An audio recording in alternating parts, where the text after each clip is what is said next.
Muy bien.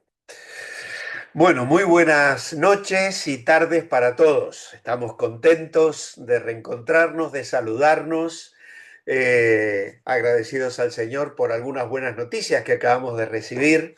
Respuesta de oración en el caso de Ruth, de su hijo y reunirse con toda su familia. Así que la gracia y la misericordia de Dios que se derrama en la vida de algunos hermanos y eso llena de gozo nuestro corazón. Eh, He estado recibiendo las tareas de muchos de vosotros. No puedo saber si todos la han mandado, pero sí un gran número y eso me alegra mucho. Y la verdad es que me he gozado mucho, porque la verdad que la tarea era muy especial al tener que reflejar por escrito los versículos que nos hablan de la posición que tenemos en Cristo como hijos de Dios. Nuevas criaturas, hijos de Dios, hemos sido bautizados en Cristo, en el Espíritu Santo, y tantas cosas tan hermosas de la vida cristiana que la verdad que ha sido para mí de mucho gozo ver que habéis entendido la tarea, que habéis trabajado en leer los versículos y que habéis plasmado estas verdades en esa tarea para esta semana. Así que si alguno todavía no la ha podido hacer, le animo a que tome el tiempo y la haga, porque realmente es un ejercicio que nos bendice, nos enriquece, nos desafía y nos hace valorar el resultado de la obra de Cristo a nuestro favor, que al final es fruto de su gracia y su gran misericordia. Muy bien, hermanos, pues antes de entrar en la clase de hoy, quiero avisarles que la próxima semana vamos a pasar la clase al día jueves para no suspenderla. Yo espero que esto no le complique la vida a nadie, pero el próximo viernes estaré en un retiro en Málaga con una iglesia de Almería. Con él y viajamos muy tempranito a las 4 de la mañana, nos vamos en avión para Málaga y luego estaremos allí todo el fin de semana con un retiro de iglesia, una iglesia de Almería, que ya estuvimos hace años atrás también en un retiro con ellos y vamos a repetir. Así que el viernes me es imposible dar la clase habitual. Entonces, para no suspenderla, y como ya la vez pasada también tuvimos que pasarla un jueves y hubo muy buena respuesta, creo que valdrá la pena volver a cambiar. Así que lo digo ahora al comienzo porque lo voy a repetir al final, de modo tal que se pueda grabar en la mente y el corazón, porque a veces estos cambios nos despistan un poquito, ¿no? Muy bien, vamos a orar pidiendo la bendición del Señor para el tema de hoy, que también es un tema apasionante. Amado Padre, gracias te damos por esta noche, gracias por los hermanos presentes. Te ruego tu bendición para cada uno de ellos y también para cada uno de los que estarán escuchando esta clase, visionándola a lo largo de la semana. Hay hermanos que no se pueden conectar en directo, Señor, pero siguen este estudio y te pedimos que tú les bendigas también. Gracias, Señor, por tu palabra, gracias por las bendiciones que traes a nuestra vida al conocerte y al poder conocer y valorar la obra que Cristo hizo a nuestro favor. Pero Señor, hoy nos toca también mirar un tema difícil porque vivimos en medio de una batalla espiritual y te pedimos que nos ayude, Señor, a entender este tema y también a encontrar las armas que nos garantizan la victoria. Oramos agradecidos a ti en el nombre del Señor Jesucristo. Amén. Muy bien, vamos entonces a compartir la pantalla, como habitualmente hacemos. Voy a también compartir el sonido y así estamos aquí ya ubicados para poder tomar nuestra clase. Como veis en la página 14, el título es La guerra espiritual, ilustrada en este caso por nuestra hermanita cristiana que se siente amedrentada, ¿no? En lo que nos refleja su rostro, por la mentira, la culpa, la tentación, las dudas, la lujuria, incluso el horóscopo, ¿vale? Así que la ilustración creo que ya en sí contiene un mensaje de algo que estamos enfrentando habitualmente, porque la corriente de este mundo sabemos hacia dónde se dirige, ¿no? Bajo la influencia del príncipe de la potestad del aire, dirá Pablo en Efesios capítulo 2, y hace que los hijos o las personas que se dejan arrastrar por esa corriente lleguen a destino, que es, como les describe Pablo en Efesios 2, hijos de ira, es decir, personas listas para recibir el justo castigo a causa de su pecado. Y estas herramientas Satanás las usa en la vida del creyente, ya no para llevarle una eterna condenación, pero sí para estropear su testimonio, anular su ministerio y su vida, porque tristemente esa es precisamente la batalla. Cristo nos ha comprado con su sangre y le pertenecemos, pero el enemigo tiene todavía recursos para intentar frenar, frustrar la voluntad de Dios para cada una de nuestras vidas. Muy bien, entramos entonces en el tema de hoy, la guerra invisible. Efesios capítulo 6 y versículo 12 habla de una lucha. Dice, porque no tenemos lucha contra enemigos de carne y de hueso. Estoy leyendo la versión 2020. Ya me sale la 60, ¿no? No tenemos lucha contra carne y sangre. La versión 2020 dice, no tenemos lucha contra enemigos de carne y hueso, sino contra autoridades, contra poderes, contra los señores que dominan este mundo de tinieblas, contra las fuerzas espirituales del mal que están en las regiones celestes. Bueno, este texto habla de una lucha, y según este versículo, la lucha no es contra carne y sangre o contra carne y hueso, sino contra principados, potestades, gobernadores de las tinieblas y huestes espirituales de maldad. Luego tenemos una segunda pregunta. A su entender, ¿quiénes son estas o estos autoridades que gobiernan las tinieblas? Bueno, entendemos por muchas citas de la Biblia que se refiere a ángeles caídos gobernados por Satanás. Estos son gobernantes malignos, seres satánicos, príncipes de las tinieblas.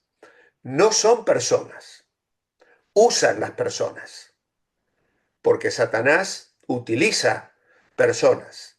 Pero aquí la referencia no es a personas, sino a estos seres espirituales, ángeles caídos que controla Satanás. Y esto no son simples fantasías, son reales. Enfrentamos un ejército poderoso que tiene como meta destruir la iglesia de Cristo. Cuando creemos en Cristo y nos unimos a su iglesia, estos seres vienen a ser nuestros enemigos y emplean todo tipo de ardides, de planes, de estratagemas para apartarnos de Cristo y para hacernos pecar otra vez. Aunque estamos seguros de la victoria, porque nuestro general victorioso es Cristo y derrotó a Satanás en la cruz del Calvario y en la resurrección, nosotros libramos una batalla hasta que Cristo venga, porque Satanás lucha constantemente en contra de todos los que están del lado del Señor. Por lo tanto, requerimos de poder sobrenatural para vencer a Satanás. Y Dios nos lo puede dar, ese poder sobrenatural, a través del Espíritu Santo que está en nosotros y de la armadura con la que el creyente se puede vestir. Efesios 6 lo dice claramente. Si tú te sientes desanimado, recuerda las palabras de Jesús a Pedro.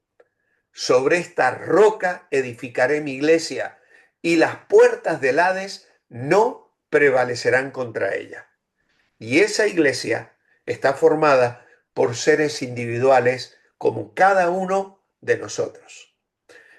Y claro, libramos una lucha. La palabra lucha que utiliza Pablo aquí es un término que se usa para aludir el combate mano a mano. En la lucha se pueden usar trucos y engaños, como lo hacen Satanás y sus huestes todo el tiempo cuando nos atacan. Y para sobreponerse a la tentación engañosa, necesitamos aferrarnos a la verdad y a la justicia. Hay 4 designaciones militares aquí que describe Pablo, que son diferentes estratos y rangos de esos demonios: principados, potestades, gobernadores de las tinieblas y huestes de maldad. Son rangos de demonios, de ese imperio sobrenatural de maldad en el que operan estas fuerzas espirituales.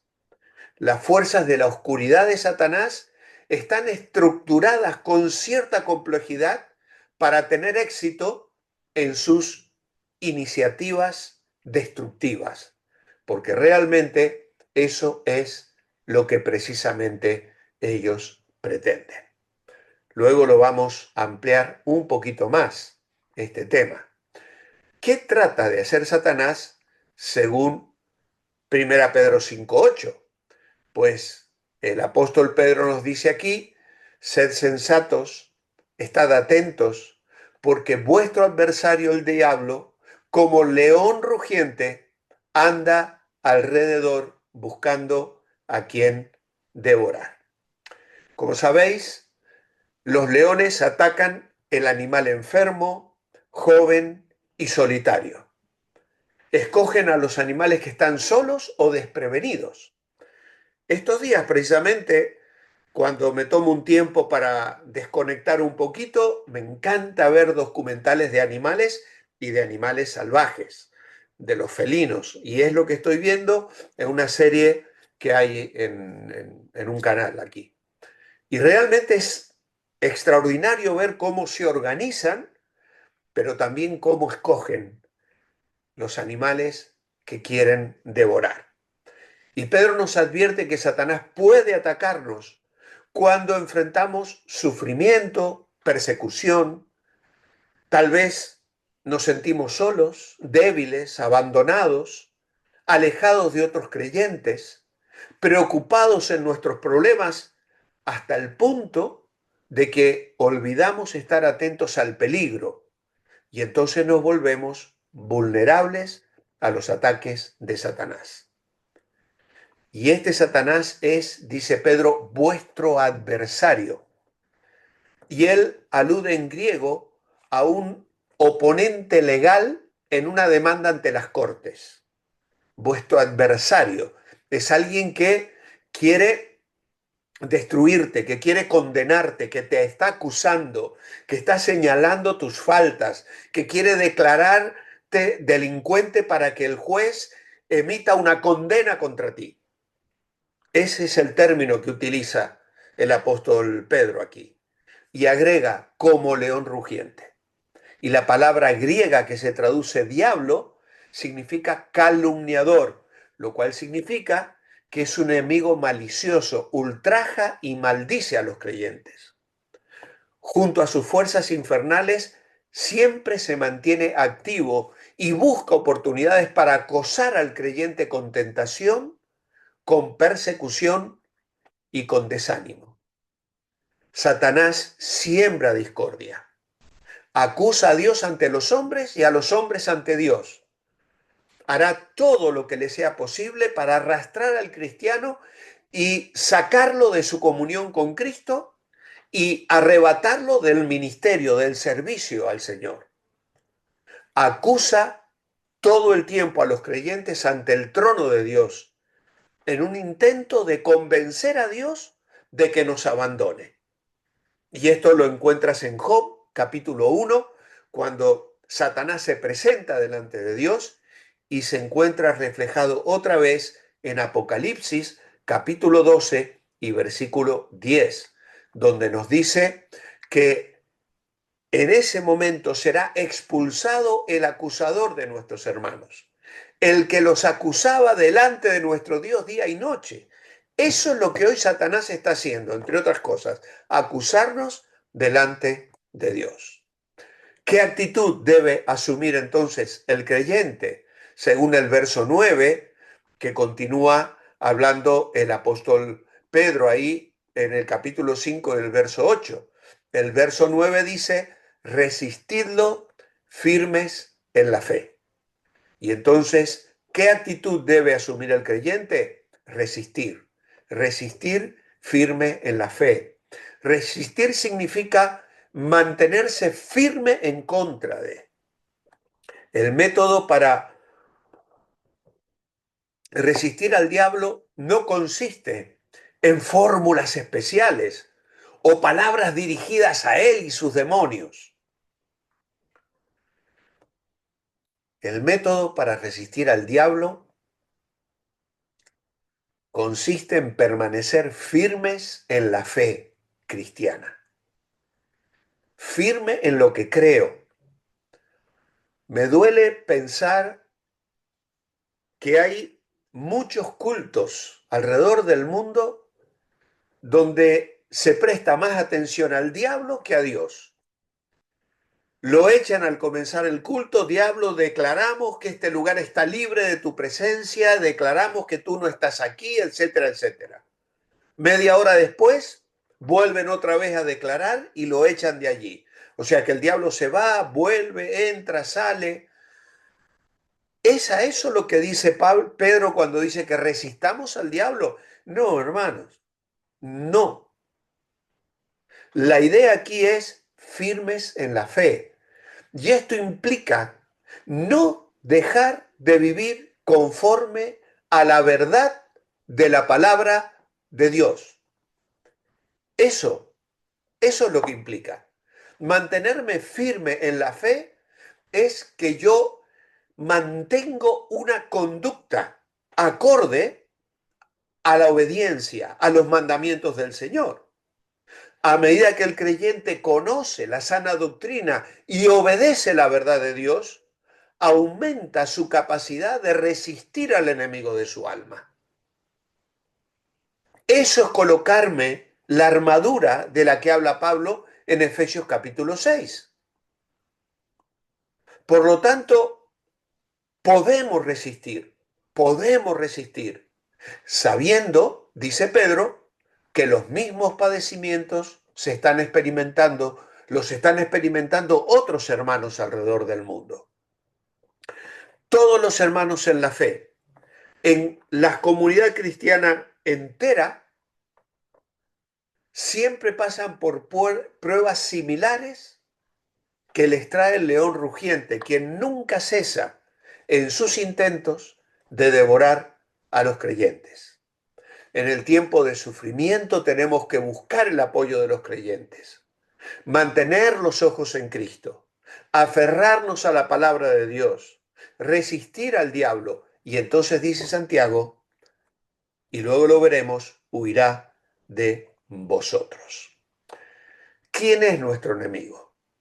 Algunos han pintado a Satanás como un personaje de las tiras cómicas, vestido de negro o rojo, con cuernos y cola. Probablemente él mismo es el autor de esa imagen cómica, porque la Biblia lo pinta de otra manera. Tanto Satanás como sus seguidores, los demonios, son ángeles caídos. Satanás era un querubín perfecto y hermoso, hasta que se rebeló contra Dios. Y eso lo encontramos en Ezequiel 28, 14 y 15. Tú, querubín grande, protector, yo te puse en el santo monte de Dios. Allí estuviste y en medio de las piedras de fuego te paseabas. Perfecto eras en todos tus caminos desde el día en que fuiste creado hasta que se halló en ti maldad. A fuerza de tanto comerciar, de tanto negociar, te llenaste de iniquidad y pecaste, por lo cual yo te eché del monte de Dios, te arrojé de entre las piedras del fuego, querubín protector, se enalteció tu corazón a causa de tu hermosura, corrompiste tu sabiduría a causa de tu esplendor. Esto es imposible que se refiera a un gobernador, a un rey humano. La descripción que hace Ezequiel es, sin duda alguna, de un ángel querubín protector, que estaba a cargo de dirigir las huestes angelicales en la alabanza y la adoración en el cielo. Su hermosura y su belleza era incomparable, pero se enalteció su corazón. Su sabiduría se corrompió por causa de ese esplendor. E Isaías 12 agregará que quiso subir y ser como Dios y recibir, y es lo que sigue buscando al día de hoy. Desde entonces es un enemigo declarado de Dios y de su pueblo.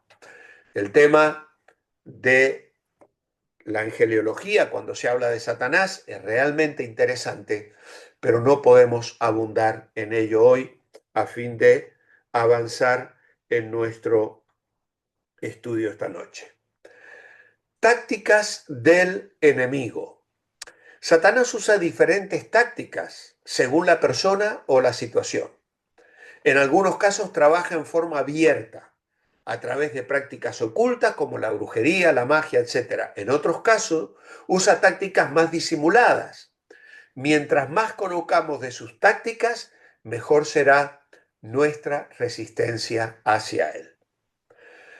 Se nos lleva a Deuteronomio capítulo 18, versículos 10 y 12 al 12.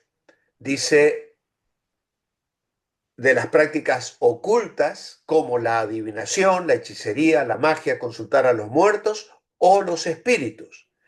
Dios les dice al pueblo de Israel: no sea hallado en ti quien haga pasar a su hijo o a su hija por el fuego, ni quien practique adivinación, ni agorero, ni sortilegio, ni hechicero, ni encantador, ni adivino, ni mago, ni quien consulte a los muertos, porque es abominable para el Señor cualquiera que hace estas cosas. Y por estas cosas abominables el Señor tu Dios expulsa a estas naciones de tu presencia. Así que lo que encontramos aquí básicamente es que para Dios todas esas cosas eran abominación y Dios las prohibió ya en el Antiguo Testamento. Claro, a veces alguno pregunta, bueno, pero ¿qué cosas del Antiguo Testamento? Obviamente todo aquello que tiene que ver con pecado y con aquellas cosas que Satanás ha utilizado a lo largo de los siglos para engañar y para seducir el corazón y la mente de los seres humanos. Adivinación es predecir el futuro o descubrir las cosas ocultas por medio de agoreros. Los adivinos, a veces llamados psíquicos, usan prácticas como el horóscopo, cartas, etcétera, y a veces incluso dicen poder leer la mente. Como sabéis, en aquellas épocas el sacrificio de niños y el ocultismo eran prácticas comunes de los pueblos que habitaban la tierra prometida a la que Dios llevaba al pueblo de Israel y les anticipaba que tenían que quitar esa gente de allí precisamente por la corrupción de esas religiones paganas. Incluso los vecinos de Israel sacrificaban sus hijos al dios Moloc. Otras religiones vecinas empleaban los medios sobrenaturales, como la magia, la comunicación con el mundo de los espíritus, para predecir el futuro, obtener dirección, y por eso Dios expulsaba a esas naciones de delante de Israel. Y los israelitas iban a sustituir esas prácticas inicuas, llevando a ese territorio la adoración al único Dios verdadero. Tristemente, los israelitas tenían curiosidad por las prácticas ocultas de las religiones cananeas. De hecho, vez tras vez, les vemos mirando, observando, incluso importando los ídolos. Y de hecho, alguno de los reyes llegó a pasar a sus hijos por fuego. Pero Satanás está detrás del oculto. Y Dios claramente prohibió a Israel que tuvieran algo que ver con esto. Hoy, actualmente, los horóscopos, los agoreros, la brujería y los cultos extraños siguen fascinando a la gente. Por lo general, el interés de estas personas viene de un deseo de conocer y controlar el futuro. La gente quiere saber qué me va a pasar. ¿Me casaré? ¿Ganaré dinero? Si cambio de trabajo, ¿me va a ir bien o mejor me quedo en el trabajo que tengo? Y así la gente va queriendo que le adivinen el futuro. Pero Satanás no es menos peligroso ahora que en los días de Moisés. En la Biblia, Dios nos dice todo lo que tenemos que saber acerca de lo que va a suceder. La información que Satanás ofrece está siempre distorsionada o es completamente falsa. Nosotros contamos con la guía confiable del Espíritu Santo por medio de la Biblia, de las Escrituras. Y luego tenemos también la iglesia que nos enseña, que nos guía, que nos aconseja, hermanos con sabiduría, y no necesitamos acudir a fuentes ocultas para obtener información equivocada acerca de nuestro futuro. Cuando se habla del horóscopo es porque la gente está mirando el cielo, las estrellas, los astros. La Biblia declara enfáticamente el mensaje que nos dan las estrellas.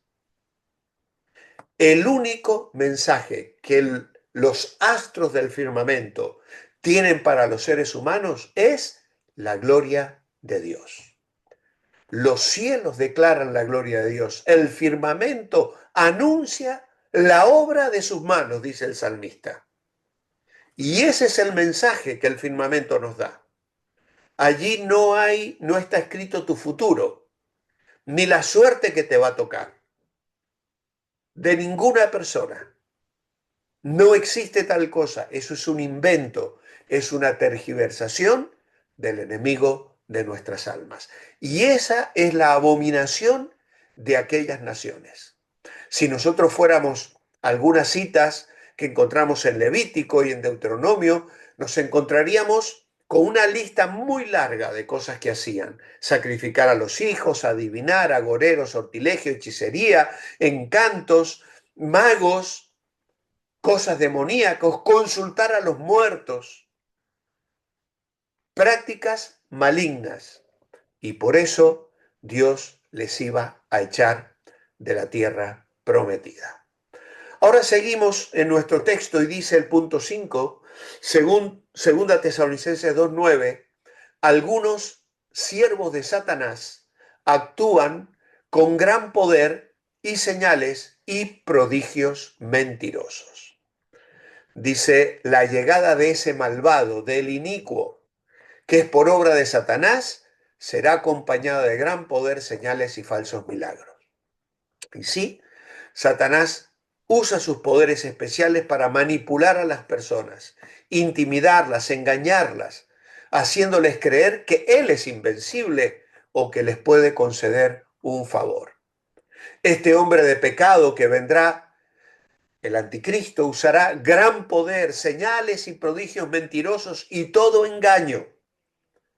Los milagros de Dios pueden ayudarnos a fortalecer nuestra fe, a guiar personas a Cristo. Pero atención, no todos los milagros son necesariamente de Dios.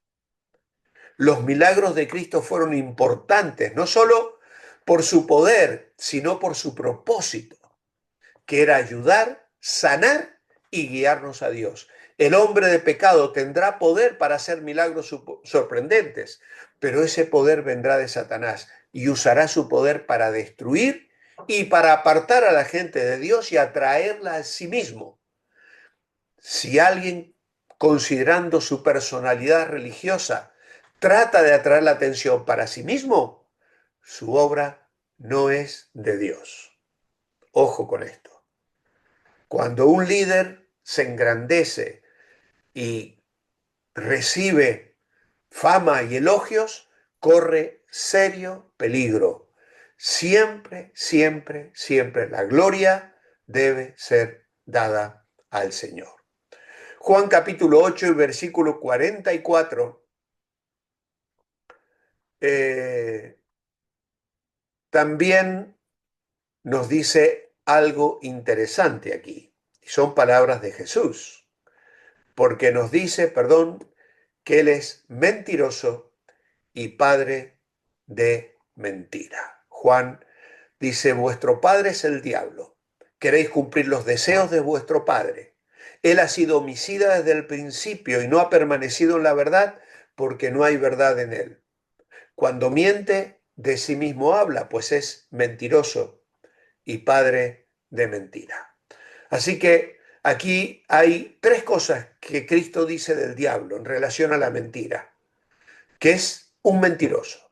Es decir, sus oráculos son mentira, sus profetas son mentirosos, todas sus tentaciones son sugeridas por medio de mentiras, llamando bien al mal y al mal bien. Isaías 5:20 lo afirma. Cuando habla mentira, de lo suyo habla, es decir, habla conforme a su propia naturaleza. El diablo solo es original cuando miente.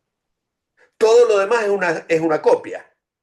En efecto, si el diablo dice alguna verdad, siempre está mezclada con mentira. Con lo de las medias verdades se convierten en las peores mentiras, pues son más aptas para engañar, puesto que la mente humana está hecha para la verdad y solo cree en la mentira cuando ésta tiene apariencia de verdad. Y agrega, es padre de mentira o padre del mentiroso, ya que el original admite cualquiera de las dos versiones.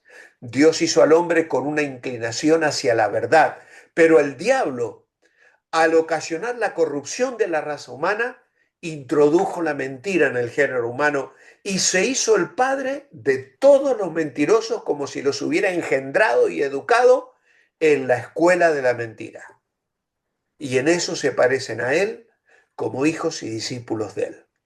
Por eso no debe asombrarnos, hermanos, cuando vemos las grandes estrellas de la música, de Hollywood, de las televisiones, personas que se burlan de Dios, que aplauden el pecado, que realzan todo aquello que va en contra de Dios y de su palabra y bendicen lo que a ojos vista es pecaminoso.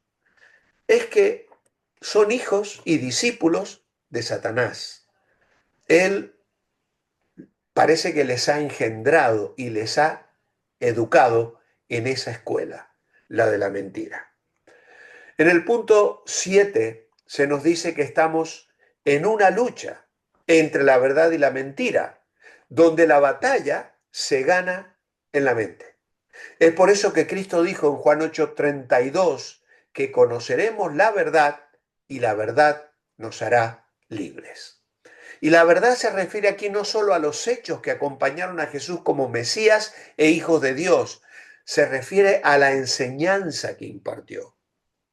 Un auténtico seguidor del Señor Jesús conocerá la verdad divina y la libertad del pecado y el reconocimiento de la realidad.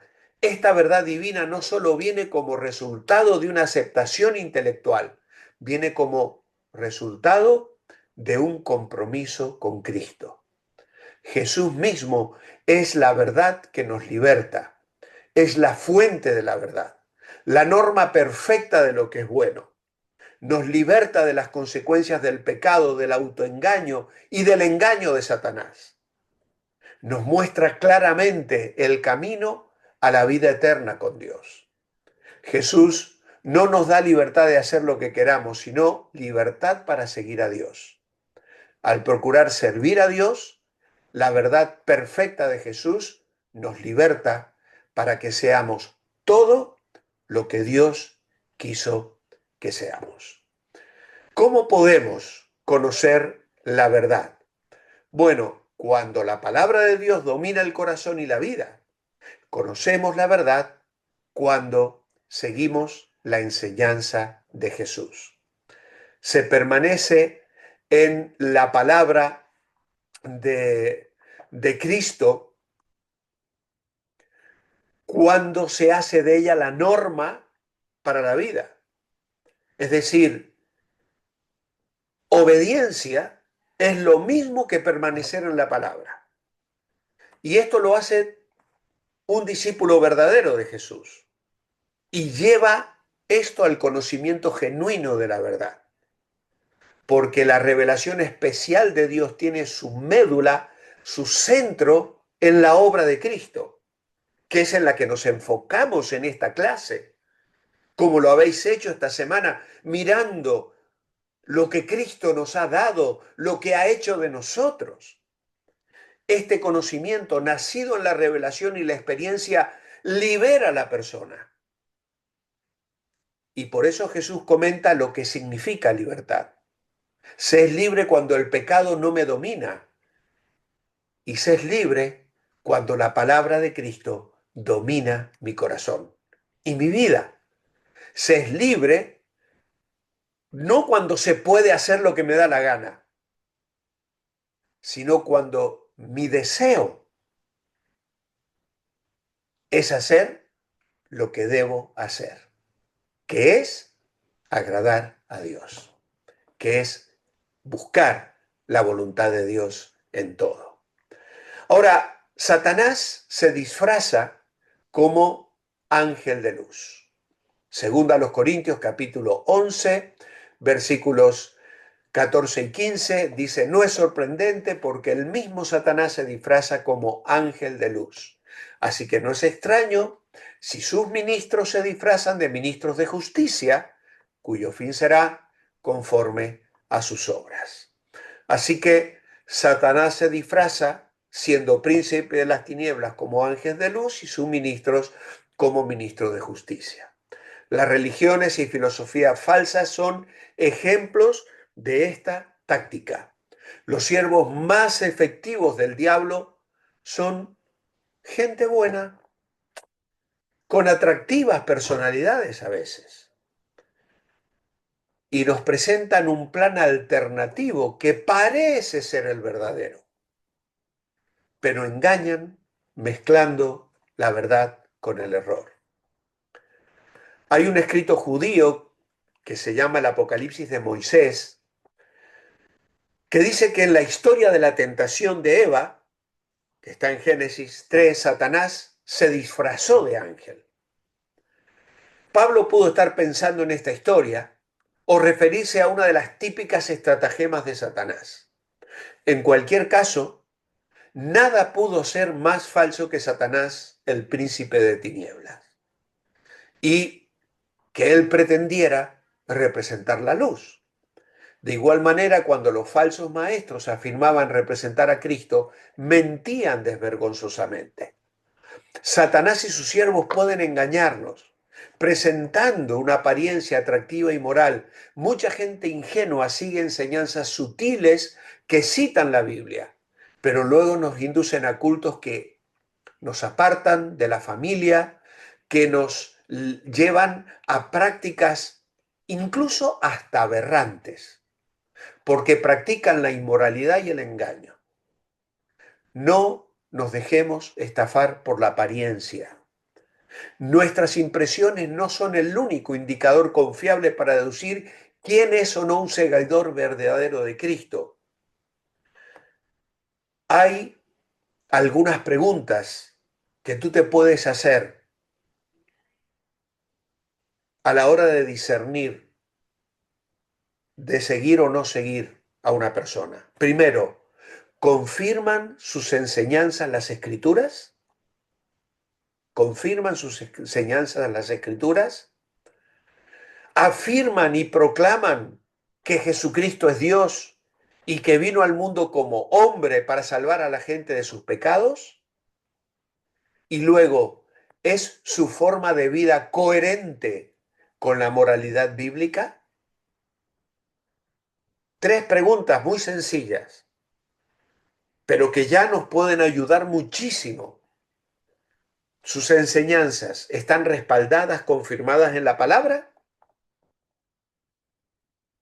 ¿Proclaman a Jesucristo como Dios y el Salvador del pecado del ser humano? y su vida es coherente con la moralidad bíblica. Luego en Apocalipsis capítulo 10, verso 12, se nos habla de otra de las tácticas satánicas. ¿Cuál es? Acusar a los creyentes día y noche. Satanás tiene acceso al cielo, en donde acusa al pueblo de Dios, pero no puede destronar al Salvador exaltado. Su estrategia es perseguir al pueblo de Dios y devorar, si es posible, como hemos leído en 1 Pedro 5.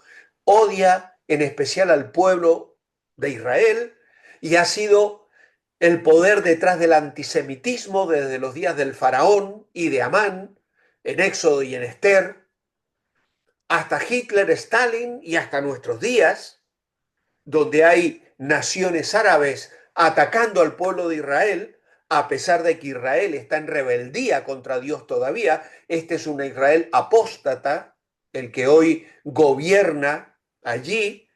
Aún así oramos por él, pero no aplaudimos todo lo que hace, porque está haciendo muchas cosas que van en contra de la voluntad de Dios. Pero aún así, a mediados de la tribulación, en un tiempo que aún no ha llegado, estamos expectantes de que llegue, será el tema que voy a predicar el domingo en la iglesia, Mateo 24. A mediados de la tribulación habrá una oleada de antisemitismo tal como el mundo jamás ha visto. Pero Dios protegerá a su pueblo durante esos 3 años y medio. Ahora, hoy el acusador de nuestros hermanos y hermanas, dice luego en Apocalipsis 12, será expulsado porque los acusaba delante de Dios de día y de noche.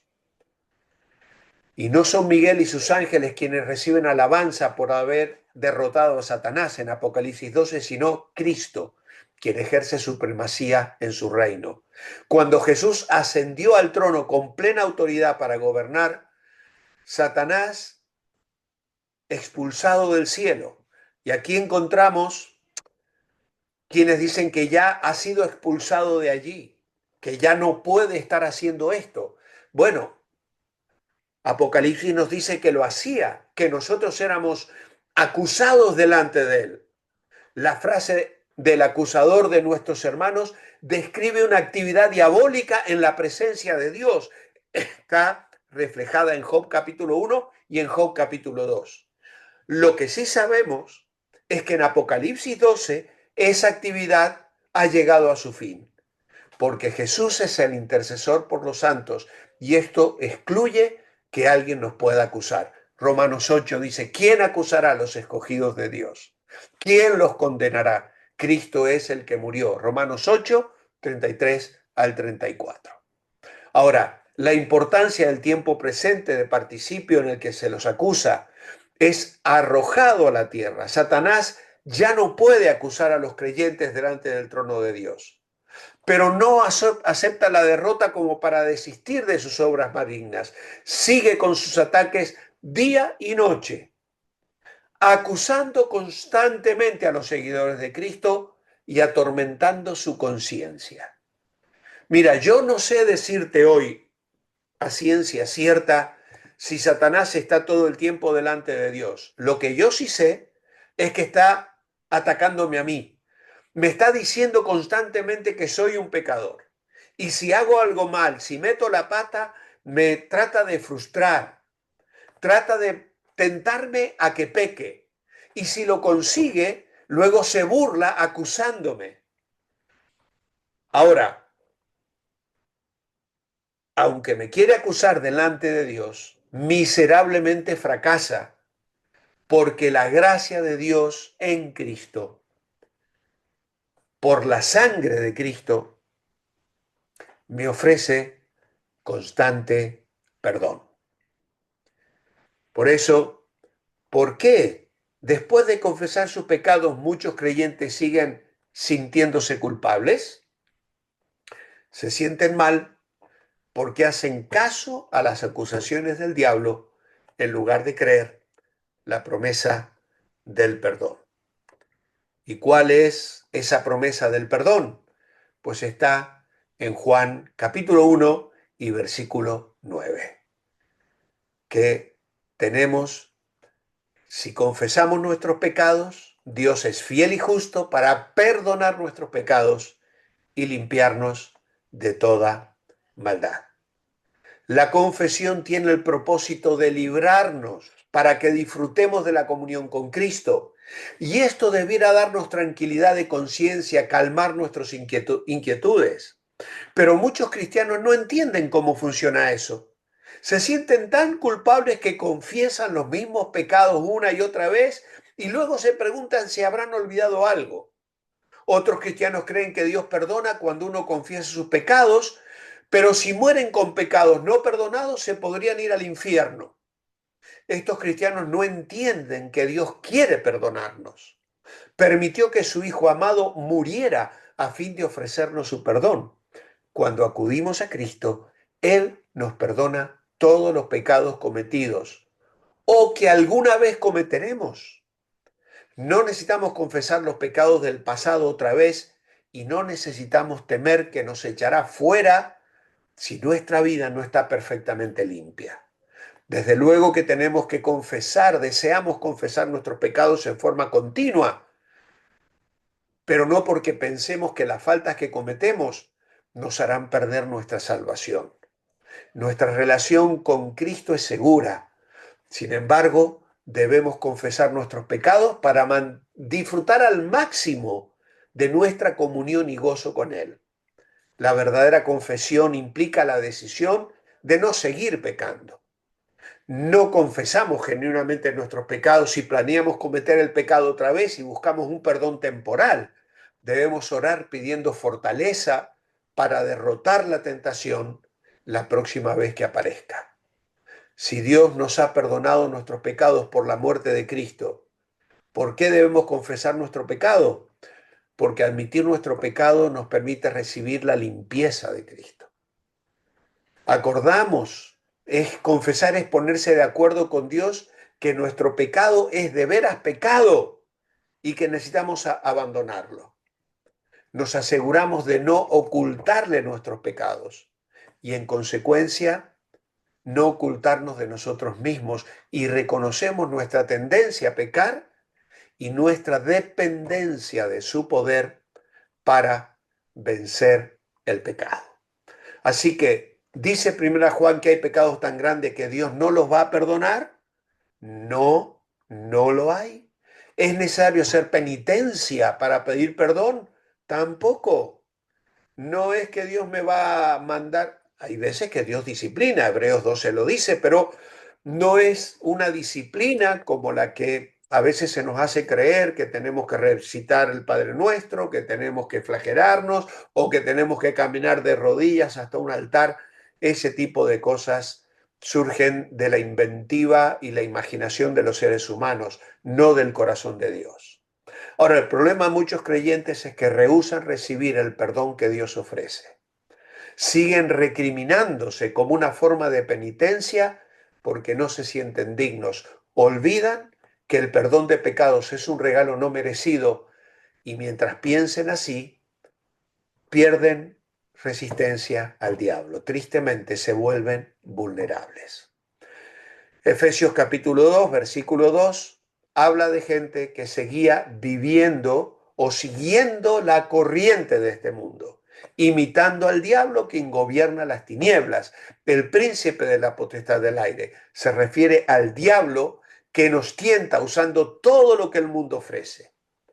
Hay que recordar que el pecado casi siempre parece muy atractivo y produce placer al principio. Pero ese es el orden del mundo, los valores y los parámetros de una humanidad que va en una corriente aparte de la de Cristo y de la de Dios. Por eso en 2 Corintios 10, que vamos a leer luego, Pablo se refiere a ideologías que son como fortalezas en las personas que permanecen encarceladas y necesitan ser puestas en libertad para ser cautivas de Cristo y de la verdad del Evangelio. La confianza del creyente. Aunque Satanás trata de adueñarse de nosotros, no le pertenecemos. Colosenses 2:15 nos dice que despojó a los principados y de las potestades y en su séquito triunfal los exhibió en público para su vergüenza tras triunfar sobre ellos en la cruz. ¿Qué ha hecho con las fuerzas demoníacas mencionadas en este versículo? Pues despojó las autoridades espirituales y las avergonzó públicamente, triunfando sobre ellas en la cruz. La palabra despojar es otro aspecto de la obra de Cristo en la cruz. Pablo dice que la cruz desarmó a Satanás, determinó su derrota definitiva junto a toda su hueste perversa de ángeles caídos. Y por eso menciona principados y potestades. Mientras su cuerpo yacía muerto, su espíritu vivo y divino fue a la habitación de los demonios, anunció su triunfo sobre el pecado, Satanás, la muerte y el infierno. Y esto lo dirá Pedro en su primera carta. Los exhibió públicamente triunfando sobre ellos. Y aquí se evoca la imagen de un general romano victorioso que hacía desfilar a sus enemigos derrotados por las calles de Roma. Cristo ganó la victoria sobre todas las fuerzas satánicas en la cruz porque sus esfuerzos para detener el plan divino de redención fueron frustrados de forma irreversible. Y entonces Juan, en primera de Juan, capítulo 4 y versículo 4 dirá: hijitos, sois de vuestro Dios y habéis vencido a esos falsos profetas, porque mayor es el que está en vosotros que el que está en el mundo. Es mayor el que está en nosotros. Y Santiago 4:7 promete que Satanás huirá de nosotros. Pero ¿qué tenemos que hacer? Tenemos que someternos a Dios y resistir al diablo. Aunque Dios y Satanás están en guerra, no tenemos que esperar hasta el final para ver quién ganará. Dios ya venció a Satanás. Y cuando Cristo vuelva, Satanás y todos sus aliados serán eliminados para siempre.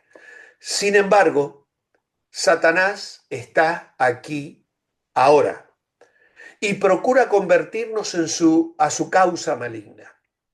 Pero nosotros, con el poder del Espíritu Santo en nuestra vida, podemos resistir a Satanás y él huirá de nosotros. Es lo que nos dice Santiago 4:7. Someteos a Dios, resistid al diablo y él huirá de vosotros. Ahora, ¿cómo puedo yo acercarme al Señor? ¿Cómo puedo, dice el verso 8, acercaos a Dios y él se acercará a vosotros? Bueno, yo os voy a dar aquí algunas respuestas que no están en el manual. Espero que seáis rápidos para copiar, si no después hago una captura y os lo envío. Pero creo que es interesante los consejos que nos da Santiago. ¿Cómo sométase a Dios?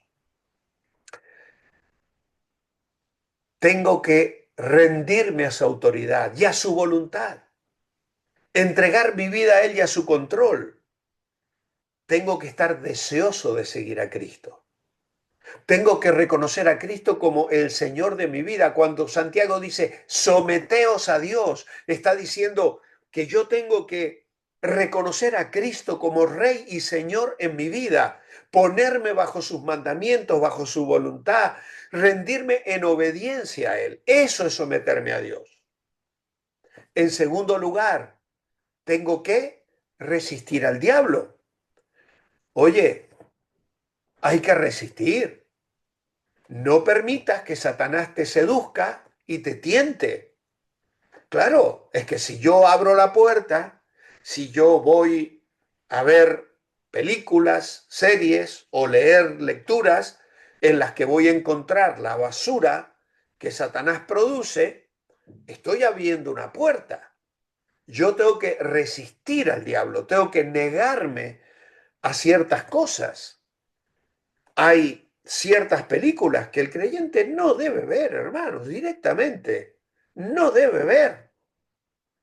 Otras, bueno, habrá porciones que las puedo saltar. No necesito verlas. Hay historias hermosas que, claro, a veces contienen escenas inadecuadas. pues me las salto, no hace falta que yo las vea, no agregan nada a la historia. Pero tenemos que ser sabios en eso, resistir al diablo. Luego agrega el punto 3: limpiad las manos. Es decir, purificad vuestros corazones. Esto es llevar una vida pura, limpiarnos del pecado, sustituir mis deseos de pecar por los deseos de experimentar la pureza de Dios. Eso es lo que dice Santiago: someteos a Dios, resistir al diablo, huirá de vosotros. Acercaos a Dios y Él se acercará a vosotros. Pecadores, limpiad las manos. Vosotros, indecisos, purificad vuestros corazones. ¿Y qué más nos dice? Afligíos, lamentad y llorad. ¿Por qué? Porque esto nos lleva a un arrepentimiento sincero. Cuando peco, cuando caigo, cuando fracaso, no debo tener temor de expresar profunda tristeza de corazón por el pecado en el que he caído. Y entonces, agrega el verso 10, humillaos delante del Señor y Él os exaltará. Y amados hermanos, yo aquí solamente lo que he hecho es poner una lista de lo que dice Santiago 7 al 10. Lo tenéis escrito, allí está en la palabra, no es ningún secreto. ¿Quieres tener victoria sobre Satanás? Sométete a Dios, resiste al diablo, mantén la pureza en tu vida, arrepiéntete de corazón cuando pecas, confiesa el pecado y humíllate delante del Señor. Luego, 2 Corintios 10, 3 al 5, nos dice, ¿hay victoria en Cristo?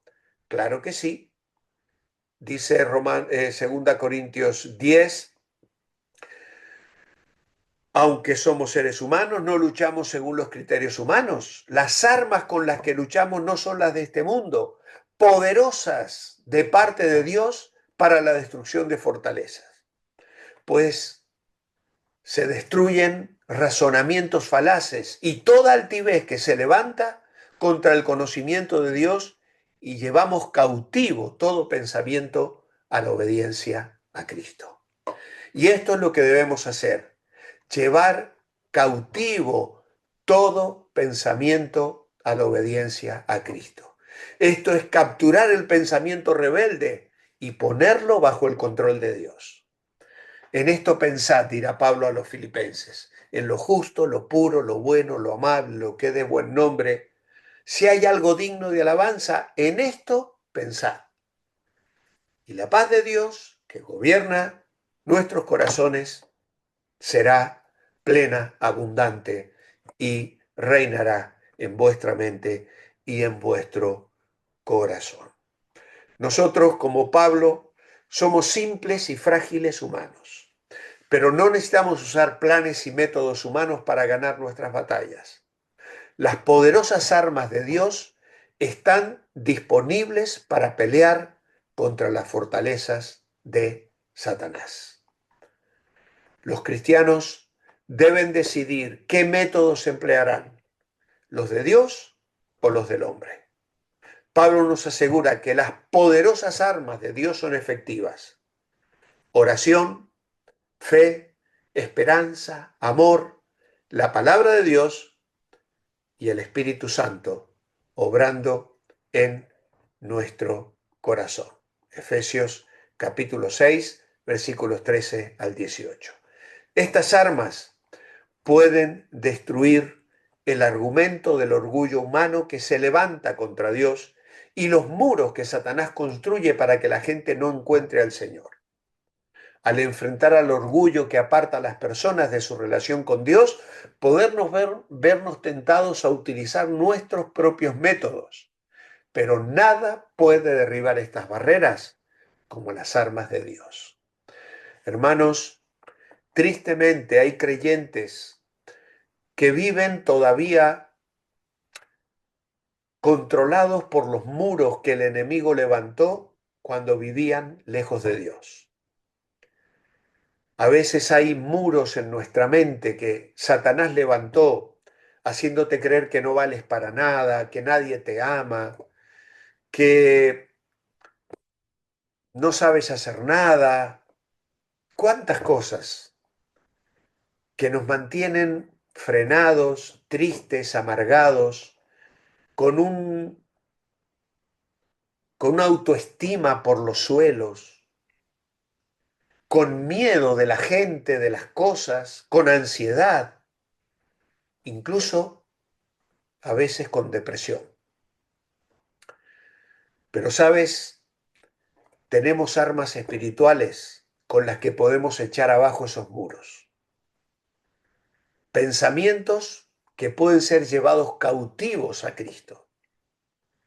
Y todo ese pensamiento con el que Satanás te machaca, puedes ponerlo bajo el control del señorío de Cristo y pensar lo que Dios piensa de ti, que fue la tarea de la semana pasada. Eres hijo, hija de Dios, eres una nueva persona. Si alguno está en Cristo, nueva criatura es, las cosas viejas pasaron. Has muerto con Cristo, has resucitado con Cristo. El Espíritu de Dios mora en ti. Eres templo de Dios. Tienes dones espirituales. Eres valioso para Dios. Así que hermanos, que el Señor nos bendiga hoy y que la lucha que tenemos con el enemigo de nuestras almas sea una lucha que la vamos a seguir librando, ¿eh? No va a acabar. Mañana la vamos a librar y pasado, y el enemigo va a venir otra vez constantemente. Pero seamos sabios en aferrarnos a las armas que nos garantizan la victoria. Tenemos los falsos y verdaderos del comienzo de la clase, que hoy no hemos mencionado. La primera dice: el diablo ataca al cristiano recriminándole por sus pecados. Ya hemos afirmado que sí, es especialista en esto. Satanás usa la mentira para manipularnos e intimidarnos. Claro que sí, la utiliza y mucho, incluso intentando que no sepamos lo que Dios nos ha concedido en Cristo. Todo cristiano es automáticamente protegido por Dios de la obra del diablo. Esa es una declaración falsa. Dios no le permite, no le promete nada al creyente carnal que se deleita en el pecado, que vive en la rebeldía y que voluntariamente opta por desobedecer los mandamientos de Dios. Así que no hay creyentes automáticamente protegidos. Tenemos una lucha, tenemos un adversario, un león rugiente que nos quiere devorar. Yo se lo digo mucho a los jóvenes cuando me toca hablar con ellos. Satanás no quiere dejar nada de ti, quiere devorarte completamente. No te creas que te quiere hacer un pequeño daño. Bueno, voy a probar el pecado, voy a tomar, voy a ir a esta fiesta, voy a ir a la discoteca, voy a probar un poquito de sexo. Total, es un poquito, no voy a llegar al final. Mira, Satanás te quiere aplastar, te quiere devorar. Y devorar, como hemos dicho otras veces, significa consumir completamente. Quieres arruinar tu vida, arruinar tu testimonio, impedirte servir al Señor y vivir una vida cristiana de victoria. Así que no le hagas el juego, no aceptes su voluntad, no le creas a Satanás, créele a Dios, vive en fe, afírmate en la verdad. Nuestras tareas, tienes que profundizar, haz una lista de algunas mentiras que el diablo ha tratado de usar en tu vida. Así que aquí tenéis que pensar y recordar en qué momento el enemigo me trató de engañar, qué idea tenía yo que no era agradable a Dios y que venía del enemigo. Sería interesante que pudierais responder a esto. Luego hay un texto para memorizar, pero también hay cosas que a lo mejor fueron prácticas en tu niñez, en tu juventud, en un tiempo en el que vivías sin conocer al Señor, y tal vez pudiste participar de alguna de ellas. Ahí está una lista bastante macabra. pero que tristemente hay personas que anduvieron en ese camino del príncipe de este mundo. En ese caso, tienes que marcarlas. Por supuesto que esto es algo privado, solo lo voy a leer yo, es parte del trabajo, pero ora a Dios y confiesa cualquier tipo de cosa. Si nunca lo hiciste, a lo mejor yo creo que cuando una persona, como dice 2 Corintios 5:17, si alguno está en Cristo, nueva criatura es, las cosas viejas pasaron, son todas hechas nuevas. Pues si alguna de estas cosas las practicaste, pues sin duda alguna quedó borrada y olvidada y sepultada en lo más profundo del mar, como promete Dios en su misericordia hacer. Pero si es algo que Satanás utiliza frecuentemente y te lo trae a la mente, tú fuiste un brujo, tú hiciste un contacto con un muerto a través de un espiritista, consultaste el horóscopo, fuiste un adivino, entonces yo te recomiendo que hagas una oración específica de confesión de ese pecado. Y una vez que lo hagas, escribes arriba: la sangre de Cristo me limpia de todo pecado. Arruga ese papel, deshazte de él, olvídate, y cuando Satanás te lo quiera traer a la mente, vuelve a decirle: está olvidado, Cristo me ha perdonado. Yo en una ocasión tuve que coger a Satanás por aquí y le dije: Cristo bastó, Cristo bastó. Era una canción hermosa que decía eso: Cristo bastó. Y sabes, es lo que le tenemos que decir en la cara a Satanás cuando te viene con algún pecado de antaño para decirte: Dios no te ama, eres un fracasado, no sirves para nada. Dile: Cristo bastó. Fue suficiente su obra, Dios me ha perdonado, soy hijo de Dios, la victoria es mía en Cristo Jesús.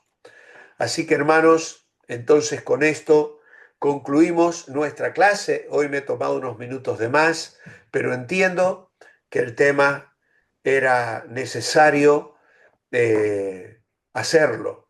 Espero que el Señor os haya bendecido. Allí tenéis otra vez el recordatorio de que la próxima clase será el día jueves 27 de febrero a las 21 horas, a las 9 de la noche de España. Muchas gracias por vuestra atención. Voy a parar la grabación. Que el Señor os bendiga ricamente.